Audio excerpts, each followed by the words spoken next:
नमस्कार किसान भाइयों, आप सभी का सुपर अनाज मंडी में हार्दिक स्वागत है। किसान भाइयों, सरसों के अंदर तेजी या मंदी रिपोर्ट पूरी जानकारी दें आपको, उससे पहले थोड़ा सा समय निकालकर आप हमारे चैनल को सब्सक्राइब करें। उसके सामने बेल आइकन की घंटी है, उसे भी दबाएं ताकि आने वाला वीडियो आप सभी को समय समय पर मिलता रहे। वीडियो अच्छा लगे तो लाइक भी करें और शेयर भी करें ताकि हमारे और किसान भाई हैं उन तक ये जानकारी पहुँच जाए। किसान भाइयों, फसलों के भाव को लेकर बाजार में सेंटिमेंट एक जैसा नहीं रहता। फसल का सीजन शुरू होने के बाद से लेकर अगली नई फसल आने तक बाजार का सेंटीमेंट बदलता रहता है। जब किसी फसल के भाव गिरने लगते हैं तो इसमें जरूरत से ज़्यादा मंदी आ जाती है और तेजी के माहौल में भी जरूरत से ज़्यादा तेजी देखी जाती है। फिर धीरे धीरे सब संतुलन में आने लगता है। किसान भाइयों, आमतौर पर देखा गया है कि जब फसल की कटाई होती है उस समय आपूर्ति बढ़ने के कारण भाव नीचे की तरफ जाते हैं और जैसे जैसे सीजन समाप्त हो जाता है और आपूर्ति घटने लगती है उस समय भाव ऊपर की तरफ जाते हैं। हालांकि इस बार सरसों के भाव को लेकर ऐसा ट्रेंड नहीं दिख रहा है।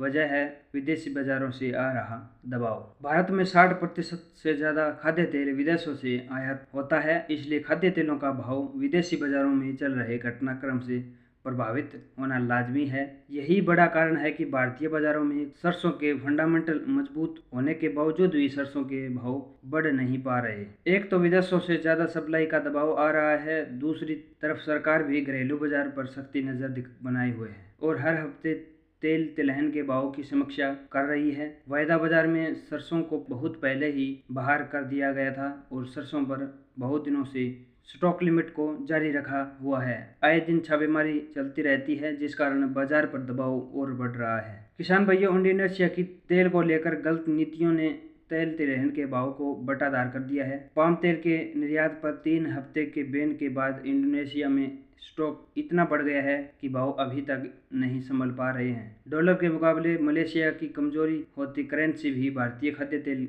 आयात को और सस्ता बना रही है। किसान भाइयों, तीसरे पहलू की बात करें तो रूस और यूक्रेन की लड़ाई के ठंडे पड़ जाने के कारण अब यह संभावना बढ़ रही है कि रूस और यूक्रेन से सूरजमुखी तेल का निर्यात तेजी पकड़ेगा। इस वजह से अंतर्राष्ट्रीय बाजारों में तेल के भाव पर दबाव बन रहा है। किसान भाइयों, चीन के अंदर भयंकर सूखा है वो पड़ने जा रहा है, तो इससे हमें भारतीय खाद्य तेलों पर असर है वो पड़ने जा रहा है और जिससे हमें सरसों में तेजी है वो देखने को मिल सकती है। किसान भाइयों, जब किसी फसल का भाव गिरता है तो उसके कारणों की खोज की जाती है और बाजार के जानकार ऐसे हजारों कारण बता सकते हैं जिसके कारण भाव गिर रहे हैं, लेकिन माहौल कब बदल जाए यह किसी को पता नहीं चलता। इसलिए हमारा यही मानना है कि सरसों में अभी और इंतजार करना चाहिए क्योंकि माहौल कभी भी बदल सकता है और उस समय बाजार के जानकार आपको तेजी आने के कारण समझा रहे होंगे। विदेशी बाजारों की तेजी मंदी बहुत जल्दी जल्दी करवट लेती रहती है, इसलिए किसानों को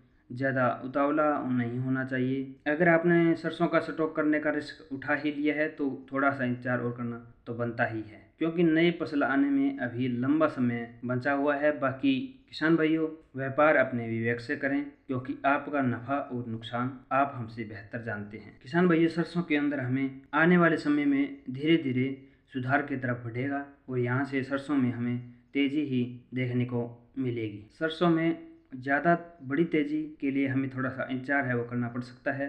उम्मीद है आपको ये जानकारी अच्छी लगी तो वीडियो को लाइक करें, हमारे चैनल को सब्सक्राइब करें, उसके सामने बेल आइकन की घंटी है उसे भी दबाएं ताकि आने वाला वीडियो आप सभी को समय समय पर मिलता रहे।